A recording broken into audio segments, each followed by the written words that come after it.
Amigas, amigos, bienvenidos a Galería VIP. Estamos platicando con Ramón Muñoz Gutiérrez, presidente de la Comisión Nacional de Investigación, Innovación y Desarrollo Tecnológico. Muchas gracias por esta entrevista. Sabemos lo afortunados que somos. Es la segunda entrevista que ha dado, ¿no? En televisión, sí. ¿Qué tal la innovación a la mexicana? ¿A qué se refiere con esto? Básicamente es una propuesta de generar una nueva ola. En el mundo de la innovación se conoce que estamos en la quinta ola.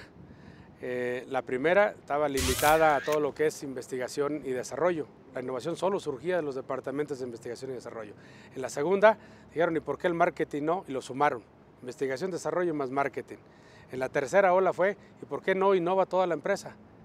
IBM es un caso en este sentido. En la cuarta ola dijeron, bueno, ¿y por qué reducirlo a la empresa? ¿Y por qué no a la cadena de valor?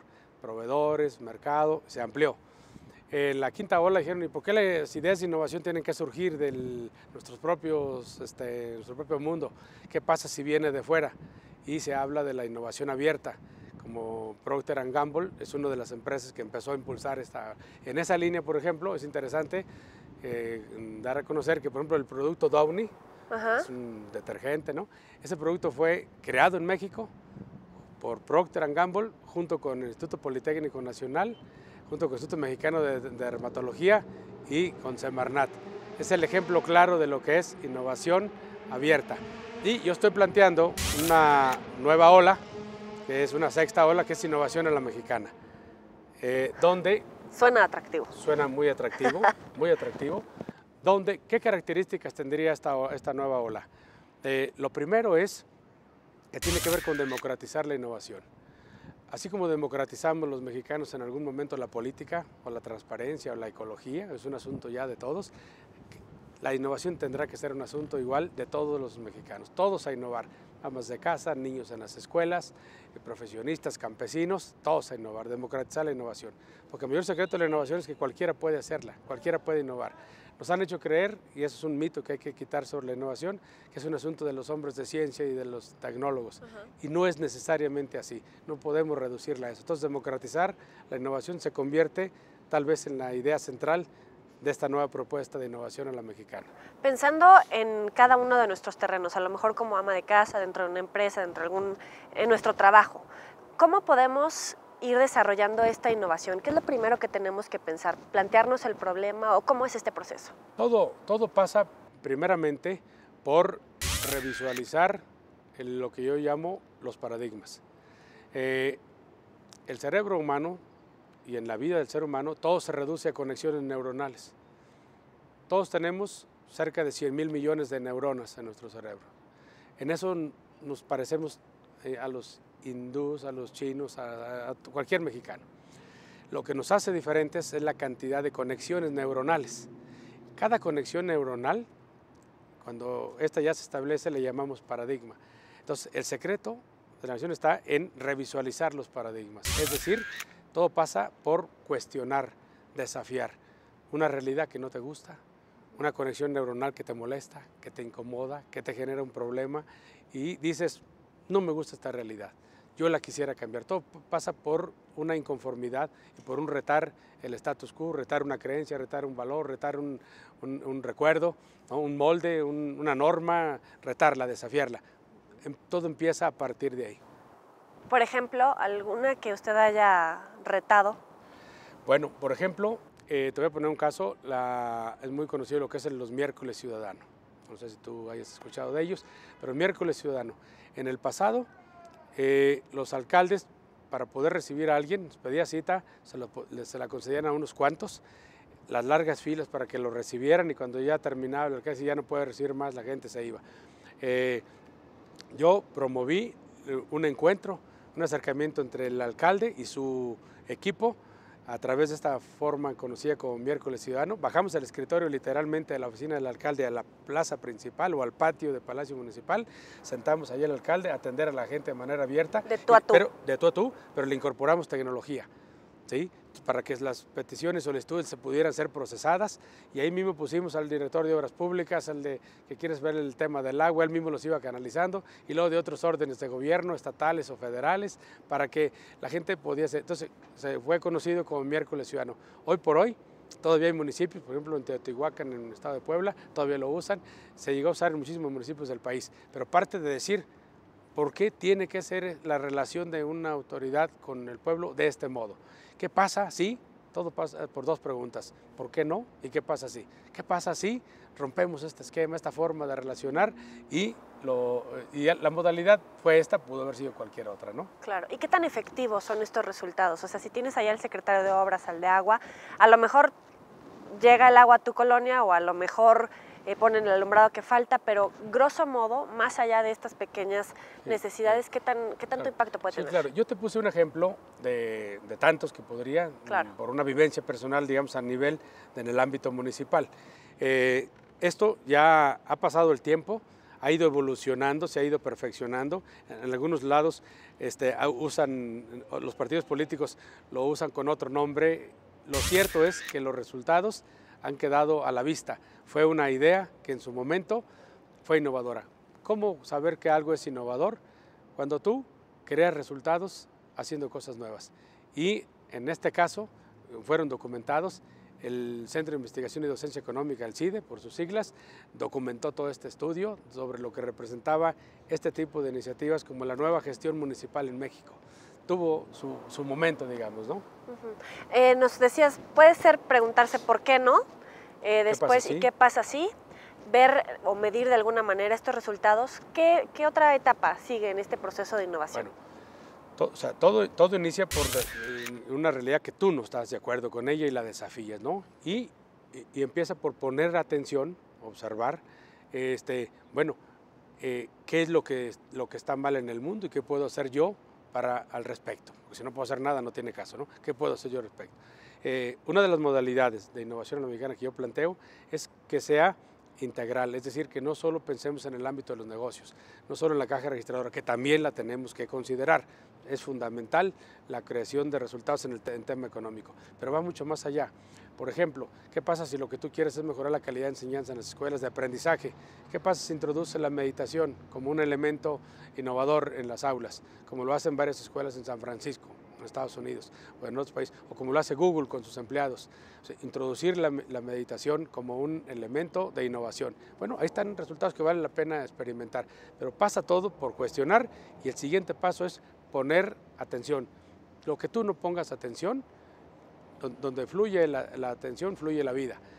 Lo que tú no le pongas atención, eso no existirá. Entonces, ese es un paso que se convierte en algo fundamental.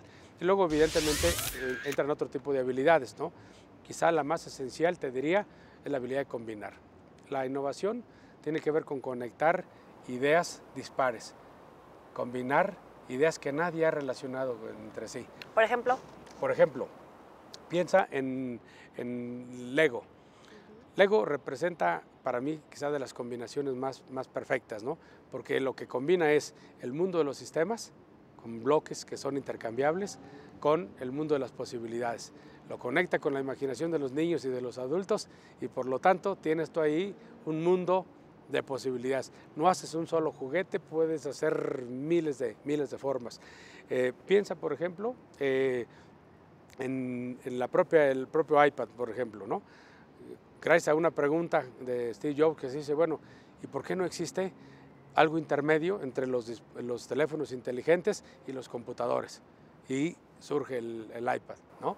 Es decir, entonces... ¿En las empresas o en la administración pública qué modelo podría replicarse? No, yo creo que hay casos interesantes en distintos lados del mundo, dependiendo del tema que se trate. No existe un solo modelo, porque es una de las cosas importantes. Si la innovación fuera sujeta a un modelo, a un método, a una guía, a una receta, dejaría de ser innovación. Lo que existen son, digamos, casos exitosos que para otros que no los han aplicado podrían serles muy útiles. Por ejemplo, el estado de Guerrero. Guerrero para nosotros es equivalente en términos de ingreso per cápita, es equivalente a un país como Honduras. Multiplicas esto por 2 y te vas tú a Sonora y sería equivalente a Jamaica, por ejemplo, ¿no? Multiplicas por 2, te vas a Guanajuato y esto sería equivalente, por ejemplo, a Malasia. Por 2 a Nuevo León sería equivalente a Corea. ¿Qué quiero decir con esto? Que los estados, por ejemplo, como Guerrero, que tiene este nivel de Honduras, ellos, su innovación podría estar centrada en imitar cosas que el mundo ya descubrió, que ya inventó, pero el hecho que los lleven a su territorio los van a ayudar a progresar. El problema de muchos de nuestros estados es que, como dice Ricardo Hausmann, un venezolano que es profesor de Harvard, es que sabe que los países pobres, estados pobres, personas pobres, saben hacer pocas cosas. Países ricos saben hacer muchas cosas. Entonces la innovación tiene que ser, es otra característica de innovación en la mexicana, tiene que ser diversificada. Hay que enseñar a la gente a que sepan hacer más cosas, pero no solo a pensar en cosas nuevas, a hacer cosas distintas que no saben hacer, ¿no? ¿En tu caso qué haces? Promuevo, yo siempre me he vinculado, toda mi trayectoria ha estado vinculada al tema de la innovación. Siempre he pensado cómo transformo una realidad, ¿no? Por ponerte un ejemplo, pasé por Bimbo, fui el gerente de calidad total en Bimbo, pionero en el movimiento de la calidad en el país. Total, sí. Calidad total. Posteriormente, todos los temas de reingeniería y demás en el gobierno del estado con Fox gobernador. Promoví la innovación en el gobierno federal desde mi oficina como jefe de la oficina de la presidencia. Generé la agenda de buen gobierno, una agenda que fue replicada por la OCDE y la ONU para países en vías de desarrollo. Países en vías de desarrollo. De ahí surgió todo lo que hoy ves de gobierno digital, de transparencia, de certificación de procesos en calidad, en fin. A ver, pero por ejemplo impulso la cultura de la calidad. ¿Ahí qué pasa? Fue una muy buena idea, sin duda innovadora, la transparencia, la rendición de cuentas, pero de repente caemos como en esas viejas prácticas de sí vamos a rendir cuentas, pero en 20 años porque es información reservada. ¿Cómo resolver justamente ese choque de ideas de innovación contra estas resistencias? Sí, todos los procesos de cambio, cuando uno revisa en el mundo qué ha cambiado, la discriminación racial, la caída del muro de Berlín, la propia conciencia ecológica. Hoy la conciencia ecológica que tú vives no es la misma que vivías cuando tú eras niña, o sea, ¿no? O tus padres, nada que ver con lo que hoy vivimos. Todos los cambios son pequeños, graduales y costando muchísimo trabajo. Esto que tú dices, por ejemplo, me llama mucho la atención. Agarremos dos temas, transparencia. Transparencia sí, cuando nosotros la impulsamos con todo y de repente, bueno, transparencia sí, pero que se haga la voluntad de Dios en los bueyes de mi compadre. Transparencia sí, pero para otros no para mí. O transparencia sí, pero más adelantito, ¿no? O sea, o en estas cosas sí, en este no. Servicio profesional de carrera que impulsé. Es decir, que no exista el amiguismo y que la gente pueda acceder a los cargos públicos por concurso, por competencia, por mérito propio, en lugar del amigo, el compadre. Y llegan y cambian unos y dicen, ¿sabes qué? Sí, pero los directores generales no. O los diputados, ¿no? O X no. Entonces, finalmente, estas no son más que resistencias naturales que se presentan ante cualquier cambio, pero imagínate lo que representaba, por ejemplo, la discriminación racial en Estados Unidos, ¿sí? ¿Por qué van a usar los mismos baños blancos y negros? ¿O por qué el camión sí? ¿O por qué el otro? Al principio fue una lucha terrible y siempre habrá reductos que van siendo más resistentes a eso, como pasa con una bacteria o un virus. Cada vez se van haciendo más fuertes. Pero tarde o temprano, cuando una idea ha llegado, no hay forma de pararla. Y la transparencia llegó para quedarse, no importa cuánto se tarde más.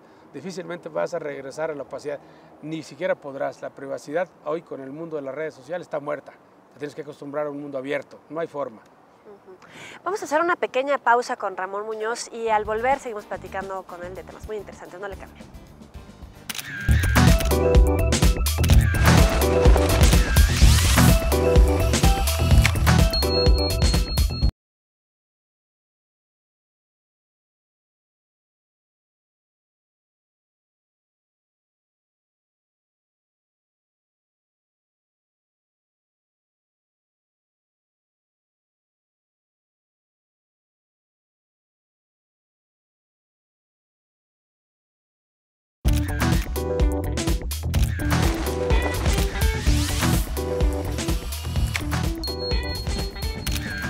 Gracias por seguir con nosotros. Estamos platicando con Ramón Muñoz Gutiérrez, es presidente de la Comisión Nacional de Investigación, Innovación y Desarrollo Tecnológico.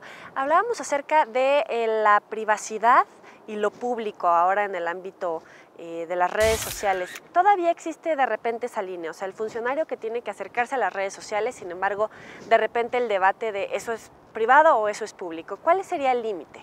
Sí, bueno, es difícil decir dónde está el límite. Lo que finalmente, el límite no lo vamos a fijar nosotros como sociedad. es la propia realidad la que se va a imponer. Yo estoy convencido que la privacidad está muerta y nos tendremos que acostumbrar a eso.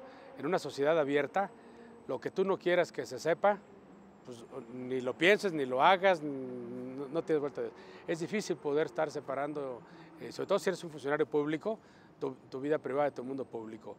Sumamente complejo en ese sentido. Entonces yo creo que lo mejor es acostumbrarse y usarlas a tu favor. Es decir, si tú no quieres ser víctima de tus paradigmas, tienes que usarlas a tu favor.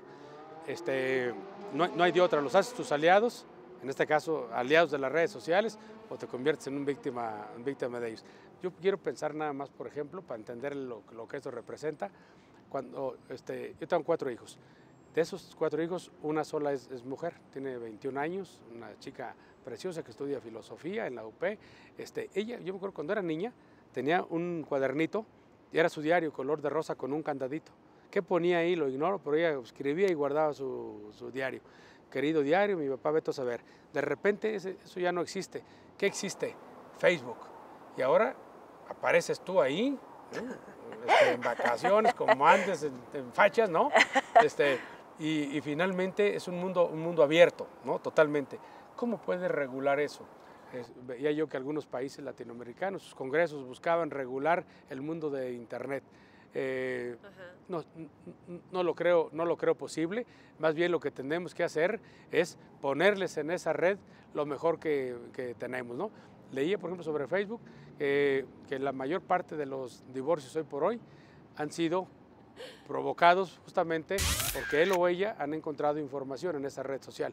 ¿Culpa de Facebook? Desde luego que no. Cada quien es responsable en su propia relación de pareja. Finalmente, Facebook no es más que una caja transparente que lo que pone en evidencia es este tipo de relaciones. Lo que habrá, a lo mejor puede ayudar a que las relaciones se fortalezcan. Todo dependerá de la decisión personal de cada quien. ¿Y cómo reinventarse cuando viene un golpe de saliste en chanclas en la playa porque en el Facebook caí con tu amante, hombre o mujer, o como funcionario te encontraron algo en el pasado justamente por esos vínculos? ¿Cómo reinventarse a pesar de cualquier piedrita que se puede cruzar por ahí? Yo creo que todos en la vida, finalmente, en el mundo empresarial, en el mundo privado, en el mundo como papás con nuestros hijos, finalmente tenemos tropiezos, tenemos errores, tenemos fracasos, es parte de la condición humana. Pero finalmente lo más importante es que yo sepa adquirir, que yo sea responsable frente de mis actos. Y la responsabilidad no es más que eso, la habilidad de responder. De tal suerte que entonces tengo que asumir los costos de lo que hice, o de lo que dije, o de lo que dejé de hacer, y yo creo que finalmente eso permitirá que yo pueda mirar para adelante y que la propia sociedad me dé otra oportunidad. Todas las innovaciones, por ejemplo, en el mundo están precedidas de fracasos, ¿no? Desde los míticos científicos que probaron miles y miles de veces hasta que acertaron, hasta las empresas que conocemos hoy por hoy de las startups, donde de cada X número de empresas la mayoría quiebra. No hay innovación en el mundo que funcione, que no esté precedida por el fracaso. Pero finalmente el fracaso no es más que el aprendizaje de saber cuáles son los caminos que no conducen a nada. ¿Sí? Y ensayar otros derroteros. ¿Alguno que hayas dicho, este fue el que me hizo cambiar y crecer y reinventarme, innovar cada vez más? Yo creo que mi salida de la política.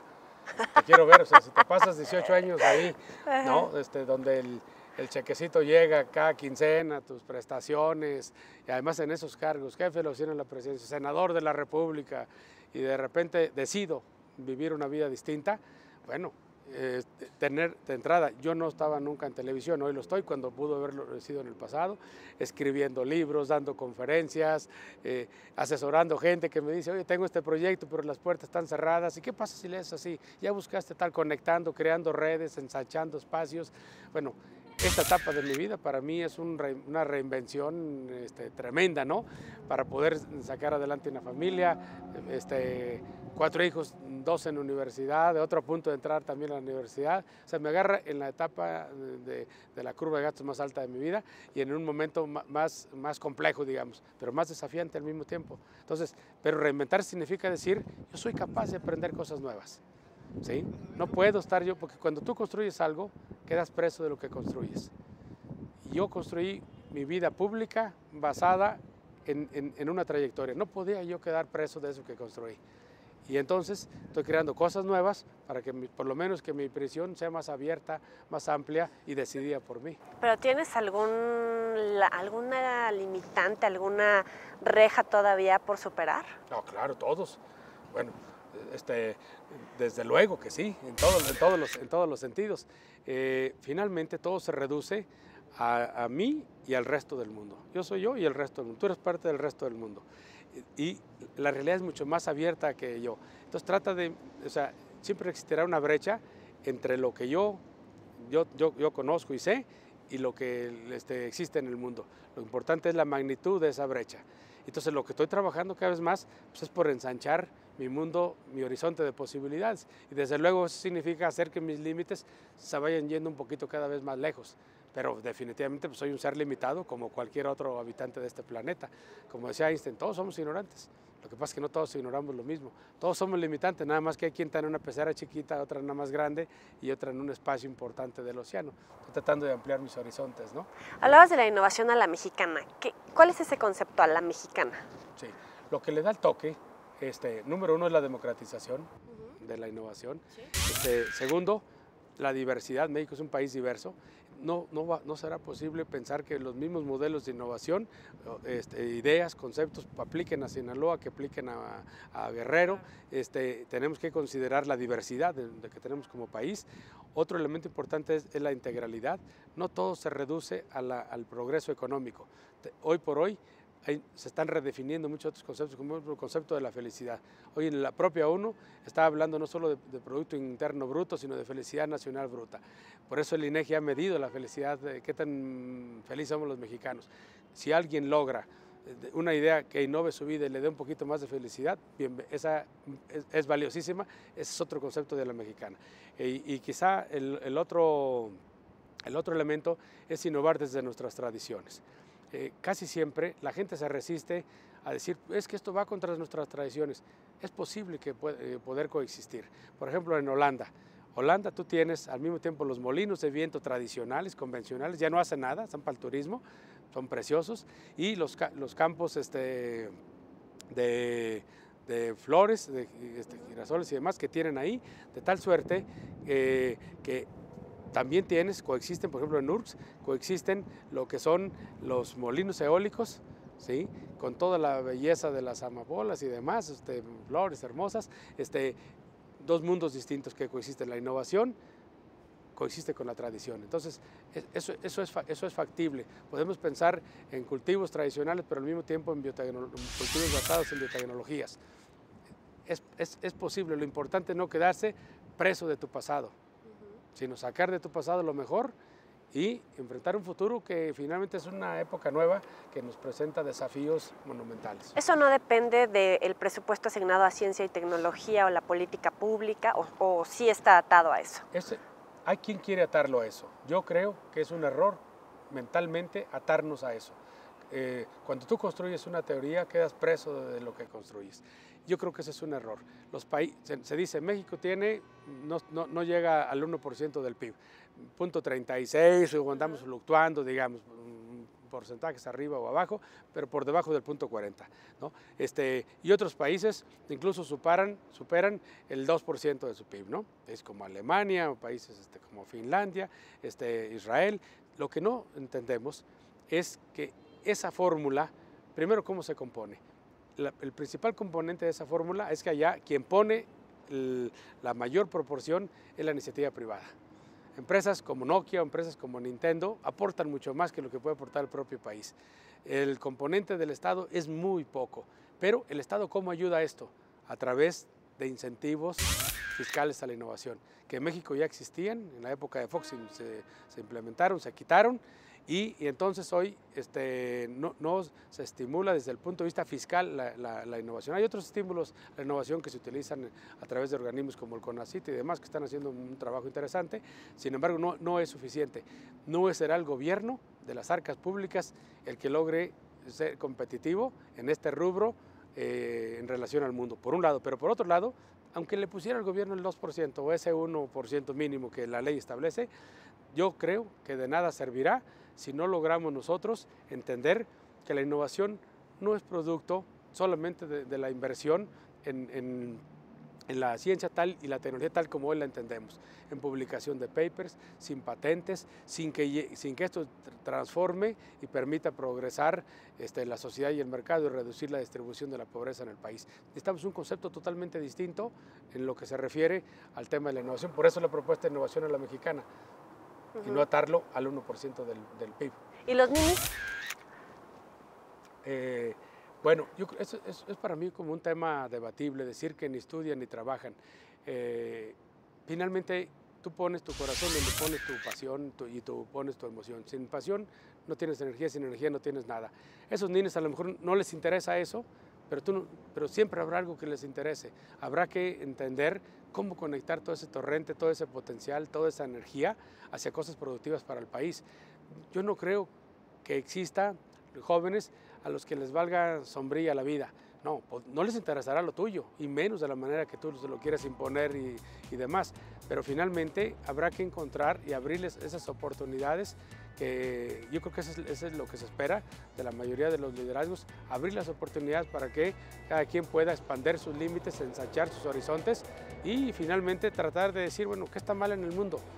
¿Qué puedo hacer yo al respecto? A veces la respuesta podría ser como se la planteó Charles Dickens en su época, lo que está mal en el mundo soy yo y puedo yo empezar por mejorarme a mí mismo y quizá de ahí sea un buen comienzo. Ramón Muñoz, un placer haber platicado aquí gracias en Galería VIP. por la invitación, a la orden. Y gracias a ustedes por acompañarnos, Gracias. nos vemos la próxima. Pásenla. Hasta pronto.